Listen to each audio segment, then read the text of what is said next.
The third edition of the CFP rankings had a bit of the familiar faces in the same places here. Georgia, Alabama, Oregon, Ohio State remaining at the top 14 for the second straight week. Not only that, the first 7 teams in the top 25 were unchanged in a week where we saw all those wins and maybe that one significant upset there with Baylor knocking off the previously unbeaten 8th-ranked Oklahoma, sending the Sooners tumbling 5 spots in the latest poll. Taking a look at the top 10, I mentioned the top 7, the same there. You got Notre Dame, Oklahoma State, and Wake Forest rounding out the top 10. Fun fact here, though, in history of the CFP, no team ranked outside of the top 7 at this point of the season have moved up into the team of 4 field there outside the conference championship. So if you're the Irish or Oklahoma State or Wake Forest, that's probably as good as it's going to get for those 3. All right, time to get on the same page here. We're senior college football writer Dennis Dodd. And Dennis, usual suspects when we're looking at the top 7. Surprised to see no movement here after the third edition of the CFP. No, not really. Everybody kind of held serve over the weekend. I mean, what it did do is sort of eliminate the Big 12 from the playoff. You just mentioned how hard it is for teams ranked below 7 to get in there. Oklahoma State is now the leading contender in the Big 12, but they're outside that top 7, so it's going to be really hard for them to get in. So what I'm seeing from a 35,000-foot view is kind of crystallize this thing. I think we all understand that Georgia's going to be in, win or lose, unless they get upset by Charleston Southern or Georgia Tech, which isn't going to happen. And then how do you slot them in? Does Alabama, steal a bid if they beat, Georgia? Do they steal a bid if they play close to Georgia?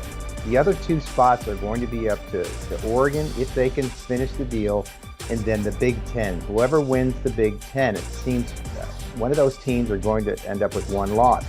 Both these teams, Brandon, or both this conference, these 2 things can happen.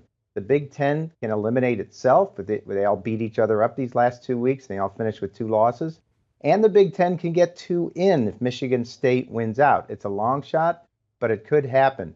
Bottom line, this is great news for Cincinnati. Utah goes into the game against Oregon as a favorite. If they pull that off, Cincinnati gets a great shot at getting in the top 4. You mentioned the Big 10 there. Ohio State, of course, meeting Michigan State. The loser in this one will have 2 L's on the year. Can we dub this the unofficial elimination game out of the CFP for whoever comes out on the wrong side in this one?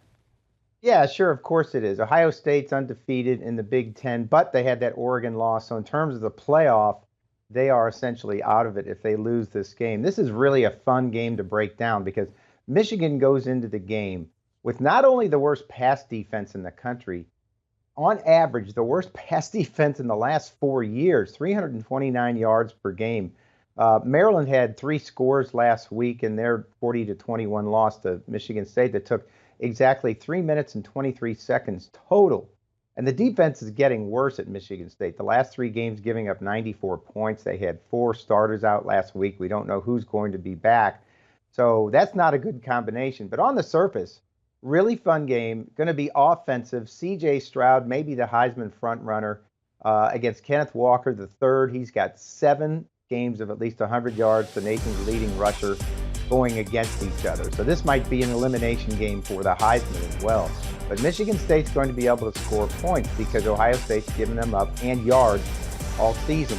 The issue is Ohio State's offense now is generational, at least for Ohio State. 550 yards per game. They're, I think, first in the country at 45 points per game. Playing at home, it's going to be really, really hard ask for Michigan State. And you'll be in the house for that big one there in the Big 10 on Saturday. If we're looking at Oregon, though, look, they've done all they can for the Pac-12 in the conversation number 3. But looking at their next 2 here, Dennis, at number 23, Utah, and then at home, Oregon State. If you're the fan base, are you a little worried about your Ducks here moving forward? Yeah, you're really worried because it's going into a Lions Den at Rice-Eccles Stadium, that mighty Utah student section, which is one of the best in the country. Oregon comes in obviously with 1 loss, going to Utah, who's just playing better lately. They lead the Pac-12 in touchdowns, in total yards per game, and scoring in conference games. It's conference games only. They'll get it going on the ground with T.J. Pledger, the Oklahoma transfer, and lately Tavion Thomas has been really good in the red zone. Cameron Rising is an inspirational quarterback.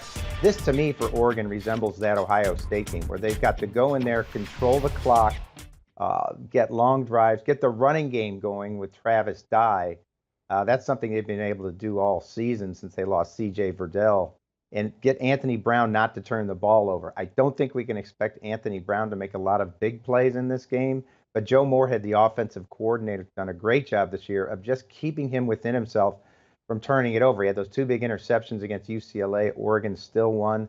I suspect it'll be something like that. It might be in a game in the 30s or 40s, considering these two defenses.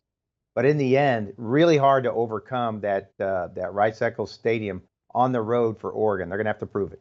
Yeah, Ducks trying to keep pace there, as you mentioned there. A tough one for them on the road there at number 23 Utah. As always, Dennis Dodd breaking it down for us here at CBS Sports HQ. Appreciate your time, my friend. Don't forget the Cover 3 podcast. The fellas reacting to the latest CFP, the 3rd edition there. Nothing changed in the top 7.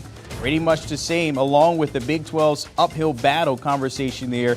And Notre Dame is well positioned as a contender if they maybe finish 11-1. Download and follow the conversation there.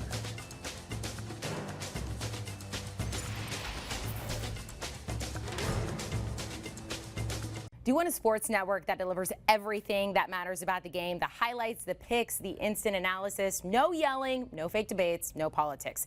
Hit the subscribe button and never miss a moment.